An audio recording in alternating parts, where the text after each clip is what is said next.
Análise internacional, agora com o professor catedrático José Filipe Pinto. Professor, muito boa tarde, seja bem-vindo. Professor, vamos tentar interpretar aquilo que está a acontecer numa altura em que parece haver uma escalada das hostilidades, com ataques ininterruptos, enfim, já há cerca de 48 horas, com também respectivas retaliações. Em simultâneo, parece que há esforços diplomáticos no sentido de chegar a um acordo, enfim, é um bocadinho mais do mesmo, mas com a situação um pouco mais crispada agora. Muito boa tarde, Janete. Boa tarde também aos nossos telespectadores. É uma escalada, mas é uma escalada controlada. Não é o regresso da guerra. A guerra, como eu tenho dito e insistido, está terminada entre os Estados Unidos e o Irão. O que acontece? Há estas escaramuças e há estes ataques cirúrgicos de parte a parte na tentativa de levarem para a mesa das negociações a posição mais vantajosa. Eu trouxe esta imagem que gerei com inteligência artificial e que eu penso que simboliza tudo aquilo que eu tenho vindo a dizer. De um lado temos Donald Trump a dizer que quer resultados imediatos, precisa forçosamente de um memorando de entendimento assinado. Ele chama-lhe sempre acordo, mas já explicámos que é um memorando de entendimento. E do outro lado vemos o novo líder supremo que verdadeiramente ninguém sabe onde está e que tem a seu favor um elemento chamado tempo. E o que acontece? Percebe do outro lado há o desespero. O que Donald Trump está a fazer é a dilapidar a confiança dos aliados. Não apenas dos aliados na região, mas também dos aliados da ordem liberal ocidental. Neste momento, na Europa, foi feita uma sondagem junto de quase 20 mil pessoas, mais exatamente 19.481. E o que é que responderam sobre as relações entre os Estados Unidos de Donald Trump e a Europa? O que acontece foi em 15 países europeus, incluindo Portugal.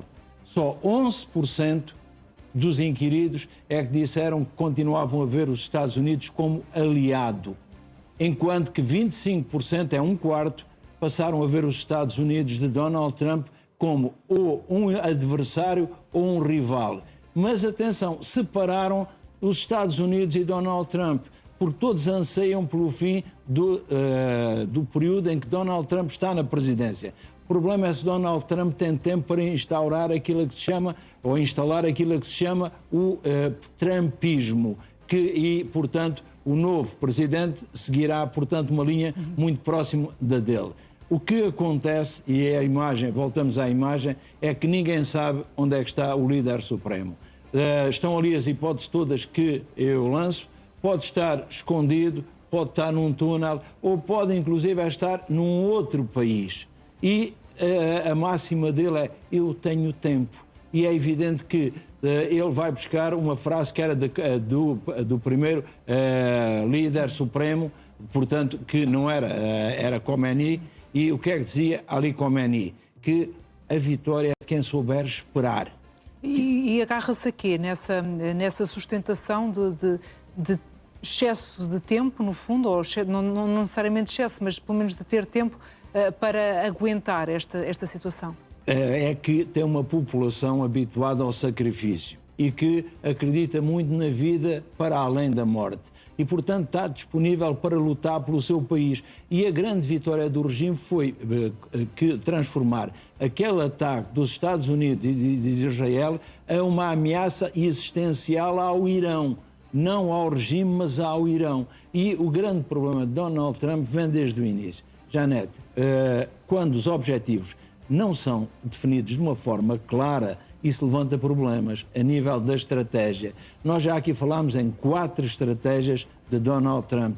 Primeiro uma estratégia essencialmente belicista, depois uma negocial, depois uma comercial, no sentido de estrangular a economia portanto, do Irão, e depois uma nova estratégia, que é aquela estratégia da decisão momentânea, que é uma falta de estratégia. Quando se diz que a falta de estratégia também é uma estratégia, apenas má estratégia. E é o que nós estamos aqui a assistir. A definição dos objetivos é fundamental, porque esses objetivos são definidos em função daquilo que é, ou melhor, a estratégia é definida em função daqueles que são os nossos objetivos e dos meios que temos podemos usar para atingir esses objetivos. Portanto, a estratégia altera-se. No caso do Donald Trump, a situação é complicada. Como não definiu bem os objetivos, o que ele altera é os objetivos. E alterando os objetivos, que nunca foram iguais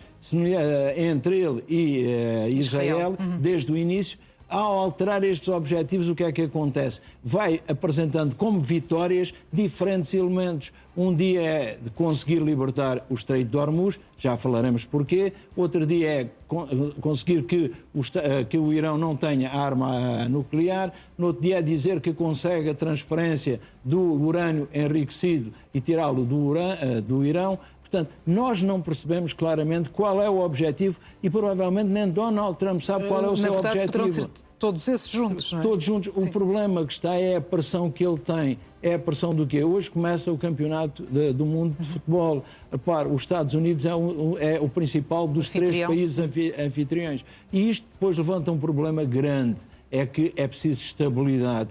E ele quer aparecer como aquele que teve sucesso. E o que acontece é que o seu sucesso está muito minado pelo quê? Pela sua constância, o seu mau relacionamento com o tempo.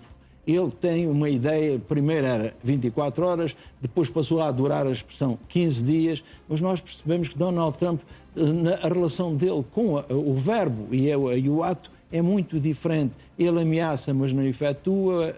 Quando efetua, espera a retaliação do outro lado. Depois está a começar a mentir com muita frequência. E mentir é chegar atrasado ao encontro com a verdade. Repare, ele diz que verdadeiramente pode vir a ter de parar agora estes novos ataques, porque do Irão lhe pediram. O Irão imediatamente disse que não pediu nada. Quer dizer que quando o arsenal norte-americano começa a faltar, ele tem de parar. E como tem de parar ou diminuir a frequência e a intensidade do ataque, o que é que ele faz? Diz que é a outra parte que lhe pede. Isto é chegar atrasado ao encontro com a verdade. Um último elemento para esta questão que prende-se com aquilo que foi um crime de guerra. Eu trouxe uma imagem de 2 reservatórios que foram atacados. Estes reservatórios de água potável foram atacados na zona, portanto, de Sirik, no ataque dos Estados Unidos para o Irão. Este ataque não podemos dizer que é de dupla utilização, são 2 reservatórios. Os nossos telespectadores sabem que em todas as povoações, vilas e aldeias mais pequenas deste país há sempre um depósito de água. É aquilo que alimenta, portanto, de água potável aquela povoação. Estes eram os 2 reservatórios que alimentavam 2 zonas, portanto, daquela cidade de Sirik. O que é que acontece? Estão 20 mil pessoas sem água potável, numa zona em que a temperatura, nós aqui temos 40 graus, é um calor extremo, o país caminha para o alerta vermelho. Naquela zona é fácil atingir 50 graus. 50 graus centígrados de dia. Ora, quer dizer que uma população sem água potável é evidente que fica à mercê, portanto, daquilo que se chama um crime de guerra. E porquê? Porque é uma população que não pode ser atacada, este é um alvo civil, não há aqui nem utilização militar e não podemos dizer que se os militares também utilizam esta água, tem dupla utilização. A água é um bem que muitas vezes temos de racionar o seu consumo. Não podemos impedir o acesso a essa água. E depois temos ataques a bases norte-americanas no Kuwait, no Bahrein e também na Jordânia. O que é que isto poderá representar também? É isso que se chama a retaliação do Irão. Vai tirar o quê? Vai tirar aos Estados Unidos aquele chapéu protetor que ele tinha na região. Quer dizer que hoje os países da região questionam se vale a pena ser aliado ou amigo dos Estados Unidos. E repare, Janete, são países que prometeram a Donald Trump investir muitos milhões de dólares na economia norte-americana. Portanto, é fazer estremecer essas alianças. E agora essas alianças estão todas muito tremidas. Porquê? Porque estes países percebem que os Estados Unidos não os protegem e, mais do que isso, podem ser a fonte do ataque às regiões destes países. Quer dizer, ao aceitarem que as bases norte-americanas fiquem nos seus países, estes países passam a ser atacados pelo Irão. E é evidente que não vai atacar as bases, mas vão também surgir os danos colaterais. E o que acontece é que vários destes países, por exemplo, os países como o Catar, como os Emirados, eram países que estavam virados para um modo de vida ocidental. Eram países que apontavam já para ter um turismo que recebia essencialmente populações vindas do Ocidente. Portanto, estavam a mudar o seu modo de existência e, neste momento, isto foi tudo posto em causa. Um grande revés. E mais do que isso, os Estados Unidos estão a perder o capital de confiança por dois motivos. Primeiro, não conseguem garantir a segurança destes países. Segundo, eles próprios, ao instalarem lá as bases, contribuem para que o Irão retalie sobre essas bases. E ao retaliar sobre essas bases, está a retaliar sobre estes países. Portanto, esta questão é muito importante. Também importante é nós percebermos a questão, o peso que isto vai ter, por exemplo, a nível da nova arquitetura política do Médio Oriente. Nós percebemos que Israel ambicionava o projeto de Grande Israel e ser a potência dominante na região, e de repente ouvimos a Turquia. E a Turquia acabou por ser muito ofensiva relativamente e muito agressiva em relação a Israel. Quer dizer o quê? A Turquia está a tentar posicionar-se como a maior potência daquela região. E já conta com uma aliança improvável há pouco tempo. É a aliança de quem? Da Arábia Saudita, do Irão e, ao mesmo tempo, do Paquistão. Repare, Janete, este dado é que nos deve fazer pensar.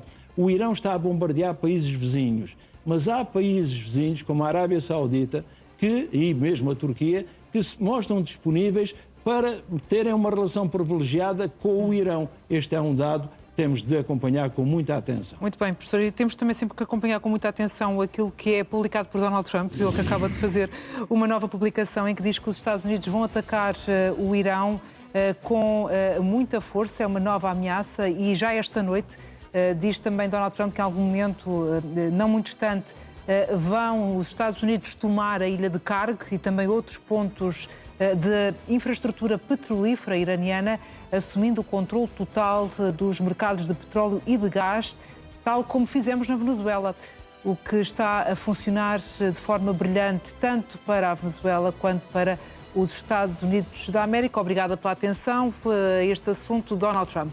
Ele é que não Professor. teve a devida atenção, porque o Irão não é a Venezuela. Já dissemos mas ele muitas continua a vezes insistir nessa ideia. de que se resultou na Venezuela, vai resultar no Irão e a seguir resultará em Cuba. Não é verdade.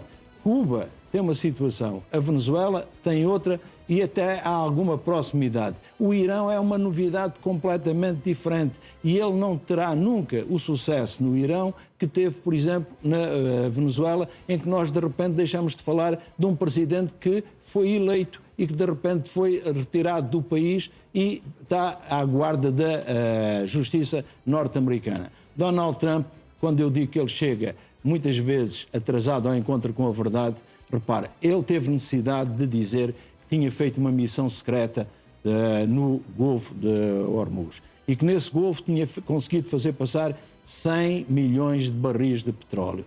É falso. É falso. Toda a gente sabe que não foi este o montante de petróleo que foi levado com o apoio dos Estados Unidos e ele não fala na outra parte. O petróleo que saiu com o apoio do Irão. Porque sim, saiu muito. Porquê? Porque, caso contrário, a China já teria interferido neste conflito e a China está à espera que as partes resolvam este contencioso sem a sua intervenção direta, apenas ficando naquilo que se chama a penumbra, condicionando, mais do que interferindo, não interfere, não ingere, vai acompanhando e vai ditando as regras. Portanto, o que é que nós aqui percebemos? Que Donald Trump vai fazer a terceira noite de ataques. Pois. E que o que o Irão vai fazer? Vai fazer a terceira noite de retaliação. Então isto é a guerra? Não. Isto continua a ser o quê? Ataques ditos cirúrgicos. Repara, agora estão concentrados em Hormuz. Se Donald Trump tivesse conseguido passar naquela que ele chama a missão secreta 100 milhões de barris de petróleo, é evidente que não precisava de concentrar tantas forças em Hormuz. Aquele ataque que nós vimos em Síria e que destruiu os reservatórios, também é na mesma região. Todos os ataques dos Estados Unidos estão concentrados onde? Na zona do Golfo de Hormuz e nas zonas limítrofes do Golfo de Hormuz. Muito bem, professor. Vamos olhar também para aquilo que está a acontecer, os recentes episódios em Belfast, depois de um ataque à faca que ocorreu na noite de segunda-feira e que desencadeou uma onda de protestos violentos e também distúrbios, sobretudo num movimento anti-imigração na capital da Irlanda do Norte. Como é que o professor tem acompanhado e que análise é que faz destes acontecimentos? Este é um processo que eu acompanho deste estudo dos novos movimentos sociais. Eu trouxe uma imagem que provavelmente vai incomodar os nossos telespectadores. São imagens sensíveis, fazemos então esse alerta. Porque é uma imagem do quê? Nós percebemos claramente que há uma rede, uma máfia, aqui está, portanto, este é um anúncio e o que é que acontece? É uma rede, é uma máfia, é a máfia albanesa que consegue transportar imigrantes clandestinos de todos os países em que se encontrem para Dublin, para o aeroporto de Dublin. Dublin, como nós sabemos, é na República da Irlanda, é a capital da República da Irlanda, que pertence à União Europeia. E o que é que acontece? Entre Dublin e a República da Irlanda e a Irlanda do Norte, que é em Belfast que estão a haver os acontecimentos, a fronteira é muito complicada, porque não há aquele controlo que devia haver. E porquê? Basta pensar, por exemplo, que um dos partidos, o Sinn Féin, tem ao mesmo tempo deputados no Parlamento da Irlanda do Norte e da República da Irlanda. Ora, a Irlanda do Norte pertence ao Reino Unido, enquanto que a República da Irlanda pertence à União Europeia. O que é que acontece? É tal a desfaçatez desta rede, que é uma rede de tráfico humano, que permite que garante o sucesso é de tal ordem que só pagam estes imigrantes depois de estarem em Dublin e depois de passarem de Dublin para Belfast. E é isso que acontece. Quando chegam a Belfast, entram no Reino Unido, saem da União Europeia. E muitos deles pedem o estatuto de refugiado. Que era o caso deste suspeito sudanês. E o que é que acontece? A partir daí começa a haver em Belfast uma retaliação, porque há um partido, que é o Reform do Nigel Farage, que é contra a imigração e que, ao ver esta forma de o Reino Unido ficar inundado de uma maneira tão fácil de imigrantes clandestinos que depois procuram a legalização ou o estatuto, o partido, o Reform, está a crescer muito e está a levantar a população contra o governo britânico de Keir Starmer, mas também está a fazer isto que nós vemos, que é queimar casas, queimar bairros, no queimar fundo, este caso carros. concreto, este episódio acabou por ser usado para alimentar a hostilidade contra esse movimento contra imigrantes. Exatamente. Significa que este partido, vamos ter agora uma eleição para um dos lugares em Westminster, de alguém que ambiciona ser o novo líder do governo britânico. E o que acontece é que pode vir a ser prejudicado. É difícil que seja eleito. Porquê? Por causa destas manifestações. Estas manifestações estão a ser apoiadas pelo partido Nigel Farage, no sentido de que nós não vivemos em paz. Durante muito tempo, Belfast, houve uma luta enorme entre quem? Entre os protestantes e os católicos.